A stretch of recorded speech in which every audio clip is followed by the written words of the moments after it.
So you guys might be wondering why I have a KTM part for my turbo Yamaha. So I'll tell you why. That's because I went with a KTM Duke 390 throttle body. And a lot of people have been asking questions about it and asking me how it performs and whatnot. So I'm here today to pretty much address all of that. So so the nice thing about this Fueltech FT550 is that it has DBW or drive-by-wire capability. This is pretty much like a brief schematic of how a drive-by-wire system works. So you have your pedal, and then you have your drive-by-wire throttle body. And all this is right here is just basically a glorified dual potentiometer. So one goes from 0 to 5 volts, and the other one goes from 5 volts to 0 volts, or one goes from 0 volts to 4.6 volts, and the other one goes to 0 volts to 2.3 volts. So it's exactly half of what the other potentiometer value is. And in my case, it actually operates from 0 to 2.3 and 4.6 to 0. So pretty much this throttle body actually came off of a 2018 model. Actually, a couple of the newer models use it. I want to say they might have started using this in 2017 and onwards, but it could be 2018. I got to double check on that info. So this box right here is actually the throttle. So this is the pedal right here, and this is what has the dual potentiometer in it. So I ordered this right off KTM World. That's the part number for you guys that are interested. This actually has a integrated kill switch, a start button, and obviously the electronic throttle. This is a 6-wire hookup. So as you can see right here on the Fueltech manual, the pedal actually has 2 5-volt references, 2 inputs, and those inputs are associated with each potentiometer. So potentiometer 1, potentiometer 2, and then it has 2 sensor grounds. Whereas the drive-by-wire throttle body itself, this uses 2 inputs. This is actually using a Hall effect sensor setup, magnetic rotary sensor, sensor ground, a 5-volt reference, and then you have 2 motor wires. And these motor wires, in order to get this functionality, you actually have to have a FT550 and up. The 450 does not have this functionality, and you cannot control a drive-by-wire throttle body with it. So it has to be a 550 or a 650. So as you guys can see, I pretty much got mine wired up. This is a connector. The connector for it right here is a 6-pin connector. Crazy part about this is this connector, when you search it online, this connector will actually come up for a VQ35. But something that I also found, and a cheaper option for you guys that might want to do this, is that you can actually get this connector off of a 2013 Nissan Altima. 2013 year model Nissan Altima mass airflow sensor connector. It'll be this 6-pin style right here. Yep, so you can get that off of 2013 Nissan Altima if you want to go the cheaper route. That's what I did. I actually picked up a few connectors at the junkyard and just, you know, went with whichever one looked the best. So let me boot up the Fueltech. Here's the throttle body click in action. So let me go through here. I'll take you guys through the ECU settings. Go down to engine settings and then pedal and throttle. Let's see. So those are those two yellow motor wires I was referring to, motor 1A and motor 1B. So one is basically positive and negative, and then it is pulse width modulated. And then these are the inputs. So that is one of the potentiometers in the pedal or throttle. There's the other one. And there's always a voltage differential between the two. And then the same for the throttles as well. So throttle 1A and throttle 1B, because this also has two sensor references built into it. And then the even crazier part is that Fueltech actually even has a preloaded calibration for this exact throttle body in their throttle body or drive-by-wire throttle body calibration directory. And that was something that I actually wasn't aware of beforehand. I actually just ended up getting lucky. Yeah, that actually worked out pretty good. All right, guys, so this is actually what I was referring to right here. You can actually see Fueltech, they have a lot of predefined throttle body cals. So you can see it is just a bunch of different manufacturers on here. So Nissan, Nick Williams. So this is actually a Delorto throttle body.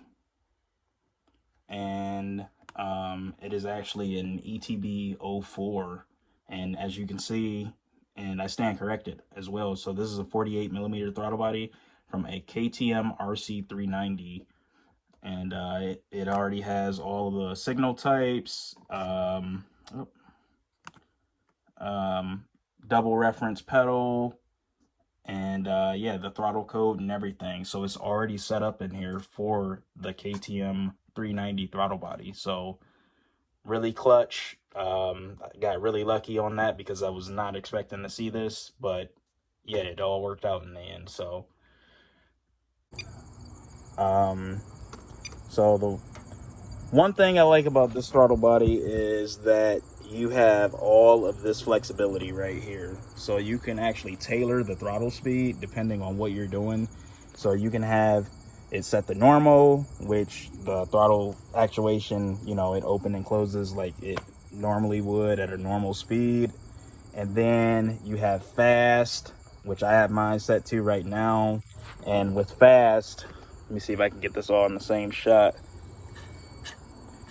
This throttle is actually going watt before I'm even there on the pedal. Like, it's lightning fast. This is a pretty nice feature right here. Smooth when cold, fast when hot. So smooth, that's pretty much just another word for slow or progressive in the terms of Fueltech. So I'll set it to that and you guys can see how it actually changes the throttle profile. And I feel like this would be something that would be really good for a beginner rider, or someone that isn't used to the, you know, the instantaneous torque of a 450, or hell, even the newer 250s are torquey as all hell. So let me see if I can get this in the same shot. You can see I'm literally watt right now, and even though I'm watt, it is progressively opening the throttle at a slower rate. So it'll bring in the power much more slowly than, like, as if it would bring in the throttle, the power a lot more slowly versus if I had it set to fast. And you actually aren't even limited to those selections by itself. You can actually make a custom profile. I think you need to do this on the computer. I haven't really had a chance to play with it. This might be something you could probably do on the ECU as far as setting up a custom throttle calibration. But yeah, it's just nice to have that type of flexibility with the electronic throttle body. And it's not slow by any means as far as actuation goes. And then you can even set a throttle opening limit cap. So I could, like, if I let someone jump on my bike, I could literally set this down to 50%, and it wouldn't matter if they go watt on this physically. it would never exceed 50%. So just a few things that I like about this electronic throttle body setup.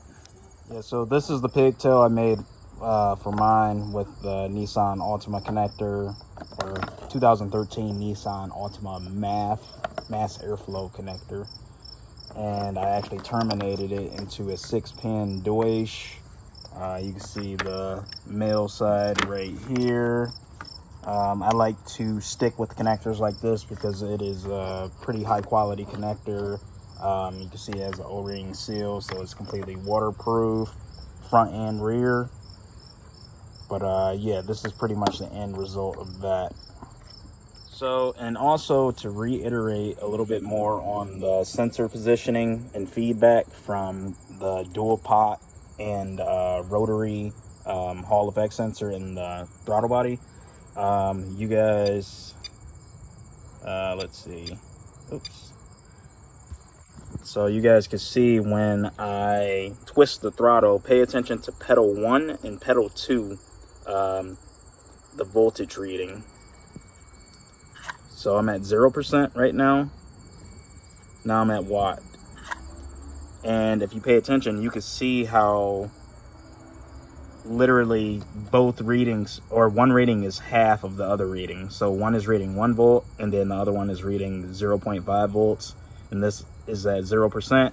When I go watt, one is reading 2.3 volts and one is reading 4.6 volts. So it's literally a 2-to-1 ratio. And then let me go to, that's throttle 1A at 100%. That's 4.6 volts at watt. And then let me go to the next page. This one is reading 4.3 volts at 0% throttle, and then when I go watt, it is reading 0.5 volts. So they work in reverse of each other. And actually, this would probably be a perfect time for me to drop in a couple of the clips of when I was setting this up and checking over everything with the DMM. So I'll drop those in there now, and you guys can take a look at it. All right, so hopefully I'm getting a pretty good angle, but so pretty much this is just like a bench test setup. So I got a DMM here, and then I have 5-volt sensor voltage going to one pin, and then I have ground, or sensor ground, going to another pin. This is a 6-pin connector. 2 pins are dedicated to motor control, so positive and negative. And then you have like a redundant TPS sensor. So it's basically 2 TPS sensors in here, and one of them goes from 0 to 5 volts, and then the other one goes from 5 volts to 0 volts. So it's just redundancy for, you know, safety reasons. So I am going to actually show you basically how this works. All right, so you basically have 2 pins. You got a throttle position feedback 1 and a throttle position feedback 2, just in the throttle body itself. And how I was describing it to you guys, basically one goes from 0 to 5 volts, and then the other one goes from 5 volts to 0 volts. So you can actually see that when I cycle the throttle body. So I'm gonna put the DMM on one probe. So you can see I got 4.5 volts right there. So that would actually be our 5 volts to 0 volts. And then I'll push inside the throttle body, and you can see how the voltage is fluctuating as I push it, as I open the throttle more. And then the same with TPS sensor 2, so it's reading 0 volts. Push it in and it goes up to almost 5 volts. So looks like this will work. So I just gotta wait until I get the actual throttle or pedal on. That goes right there, and then just go from there. So got it working. Yep, so I got the motor cover off of the throttle body. And you can see the little small electric motor right there, and then the gearing that is hooked up to the throttle plate linkage. And then this is exactly what I'm talking about right here. This is a magnetic TPS sensor. This is like the first time I've seen something like this personally, because normally drive-by-wire throttle bodies, they usually have like 2 sweep pots, basically like something that you'd find on like a GM fuel pump. So it's like a wiper. But yeah, this is something definitely new that I haven't seen before. So, but yeah, that's, and then you got the 2 motor leads right there, so positive and negative.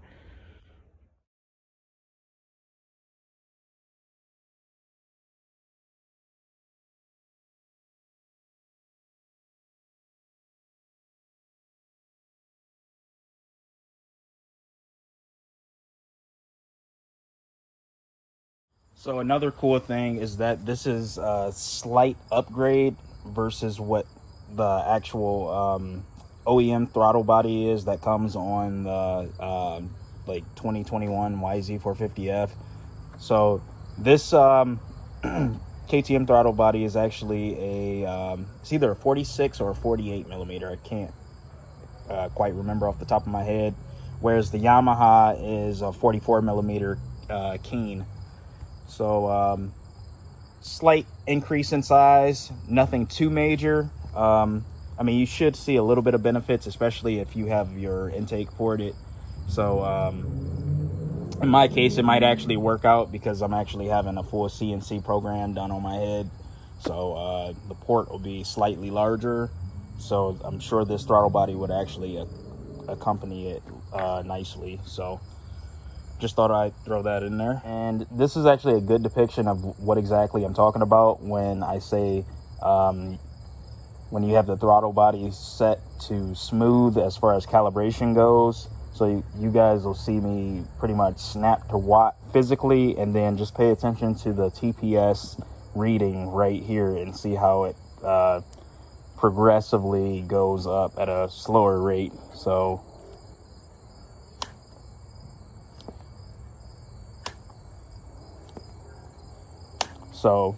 really beneficial for someone that's just, you know, trying to chill out and, you know, they don't want that snappiness that 450 has, like right at the crack of the throttle. All right, now I have this set up on fast with an aggressive ramp, and now you can see the difference. Let me see if I can get both in the same shot. So even if I so I'm not even all the way on the throttle. I have that much more to go, and it's already at watt.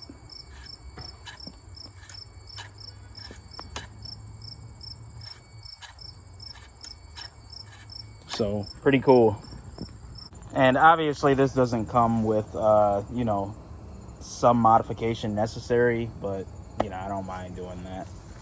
So obviously, as you guys saw in my last video, the injectors have been welded to it, so that's all good and dandy. Everything's leak free. I've pressurized the system multiple times, no leaks.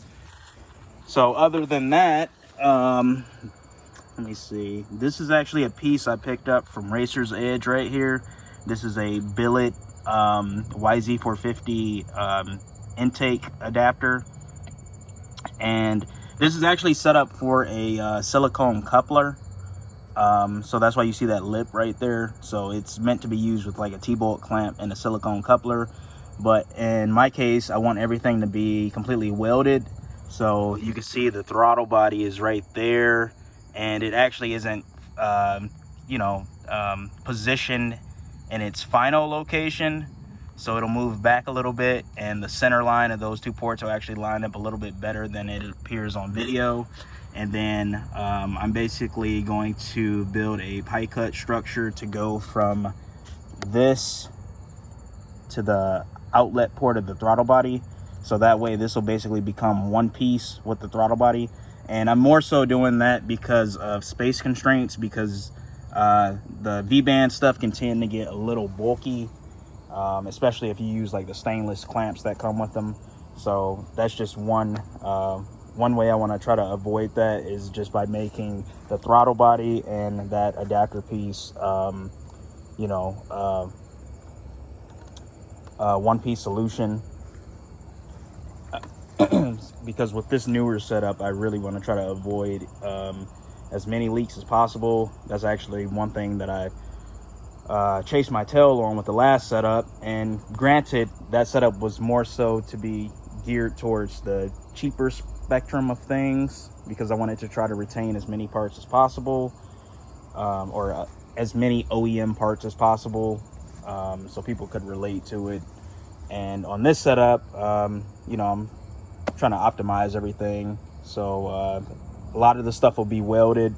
I don't want to rely on any type of like clamps or anything to keep, you know, the boost sealed in the intake manifold. That was the main leak spot on my last setup. So that's pretty much why I went this direction with that coupler, and why I am welding it to the throttle body, because it just removes a lot of things out of the equation. Yeah, but all in all, this setup proves to work pretty good. It's pretty neat having a drive-by-wire throttle body. It's just technology you don't typically see, especially on a dirt bike. And plus, I just, you know, I wanted to be a little different. And it seems to have paid off with this. But obviously, the real test will be once I get this thing up and running with the new turbo setup and everything. So, yeah, until then, you guys stay posted on my new Instagram posts, TikTok, YouTube. I should have a new video dropping soon, because we're getting pretty close to having the motor done for this thing. And then next time I make a video, this hot side should be complete, and the downpipe should be done, and most of the intake charge piping should actually be complete, and even maybe the plenum. So yeah, stay posted. Please like, comment, subscribe, and yeah, be on the lookout for newer content. Peace.